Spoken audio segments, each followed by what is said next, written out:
उत्तर प्रदेश में हलाल सर्टिफिकेट को लेकर फिर बवाल मचा हुआ है।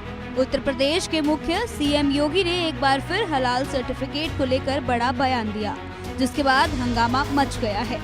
यूपी में हलाल सर्टिफिकेट पर पूरी तरह से रोक लगी है। कोई भी संस्था हलाल सर्टिफिकेट लगाकर अपनी चीजें नहीं बेच सकती। इस दौरान सीएम योगी ने लोगों को चेतावनी देते हुए कहा कि सामान खरीदने जाएं तो हलाल सर्टिफिकेट चेक करें। हलाल सर्टिफिकेट के नाम पर साजिश चल रही है। हलाल के नाम पर एक फूटी कौड़ी न दे। हलाल के नाम पर आतंकवाद के लिए पैसे जुटाए जाते हैं। धर्मांतरण, लव जिहाद के लिए फंडिंग होती है। आप जब कोई सामान खरीदते हैं तो सामान खरीदते समय एक चीज जरूर देखिए, क्या उसमें हलाल सर्टिफिकेशन तो नहीं लिखा हुआ है।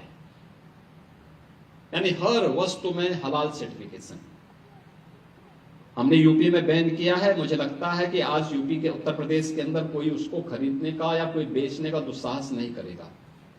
लेकिन आप आश्चर्य करेंगे, साबुन का भी हलाल, कपड़े का भी हलाल, दियसलाई का भी हलाल, कि हलाल सर्टिफिकेशन के नाम पर भारत के उपभोक्ताओं का शोषण करने वालों के खिलाफ सख्त कार्रवाई होनी ही चाहिए। और इस कार्यक्रम को हमें भी सतर्कता पूर्वक देखना चाहिए। कोई सामान खरीदते हैं तो जरूर देखिए कि जीएसटी हमें देना है। वहीं अयोध्या के हनुमानगढ़ी के महंत राजू दास भी सीएम योगी का समर्थन करते नजर आए। उन्होंने सीएम योगी की बात को जायज ठहराया।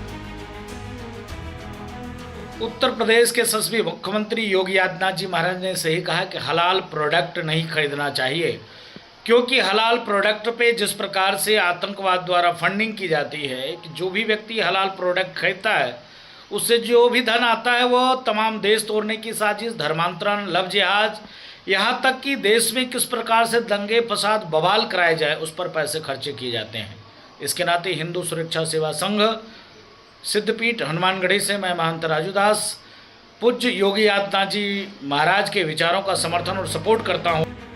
हलाल सर्टिफिकेट को लेकर सीएम योगी के बयान पर अब जमकर राजनीति हो रही है। योगी के बयान को लेकर समाजवादी पार्टी के प्रवक्ता सुनील सिंह साजन ने तीखा पलटवार किया।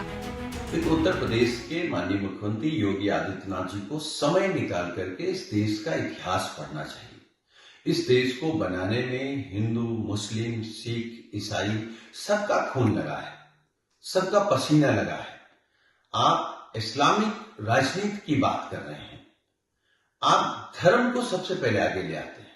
भगवान राम के नाम पर चंदा चोरी किसने की? भगवान राम के नाम पर जमीन घोटाला किसने किया? आप धर्म के आड़ पर उत्तर प्रदेश में पिछड़े और दलितों का आरक्षण कौन छीन रहा है, कौन उनका हक खा रहा है? तो उसका एक ही नाम है, योगी आदित्यनाथ। आपको बता दें कि हलाल एक अरबी शब्द है, इसका मतलब है जायज। वहीं हलाल सर्टिफिकेट का मतलब है कि खाने वाला प्रोडक्ट शुद्ध हो और इस्लामी कानून के मुताबिक तैयार किया गया हो। यहाँ समझने वाली बात ये है कि शाकाहारी उत्पाद में मांस या मीट शामिल नहीं होते। इसके बाद भी मुसलमानों के लिए शाकाहारी प्रोडक्ट को हलाल नहीं माना जाता है। लेकिन जैसे ही भारत की कुछ इस्लामिक संस्थाएं हलाल सर्टिफिकेट जारी कर देती हैं, वैसे ही ये सभी शाकाहारी सामान भी इस्लामिक मुताबिक हर मुसलमान के लिए हलाल हो जाते हैं। अगर हलाल सर्टिफिकेट सिर्फ मीट प्रोडक्ट पर हो तब भी कुछ समझ आता है, लेकिन देश के कई हिस्सों में स्नैक्स, मिठाइयों, अनाज, तेल, यहाँ तक कि कॉस्मेटिक, साबुन, shampoo, toothpaste, nail polish, lipstick जैसी चीजों पर भी हलाल सर्टिफिकेट का खेला जा रहा है। फिर इस हलाल सर्टिफिकेट की मजहबी आड़ में एक वर्ग विशेष में बेवजह के प्रचार प्रसार भी किया जा रहा है कि ऐसे उत्पाद का इस्तेमाल ना करें जिसे इनकी कंपनी द्वारा हलाल सर्टिफिकेट ना दिया गया हो, जिससे दूसरी कंपनी को भारी नुकसान उठाना पड़ता है। इतना ही नहीं, कई लोगों ने तो हलाल सर्टिफिकेट देने की संस्था खोल रखी है, जिसके जरिए से हलाल सर्टिफिकेट जारी किया जाता है। जिस कई फर्म को दिया जाता है उससे मोटी रकम वसूली जाती है। मुख्यमंत्री योगी आदित्यनाथ का आरोप है कि इस पैसे का इस्तेमाल आतंकवाद को बढ़ावा देने या देश के खिलाफ इस्तेमाल किया जाता है। सवाल ये है कि देश में मुसलमानों की संख्या सिर्फ 20% है, तो बाकी की 85% जनसंख्या को हलाल के नाम पर सामान खरीदने के लिए क्यों मजबूर किया जा रहा है? कैसे तमाम सरकारी जांच एजेंसियों के होते हुए भी सामने से हलाल सर्टिफिकेट के नाम पर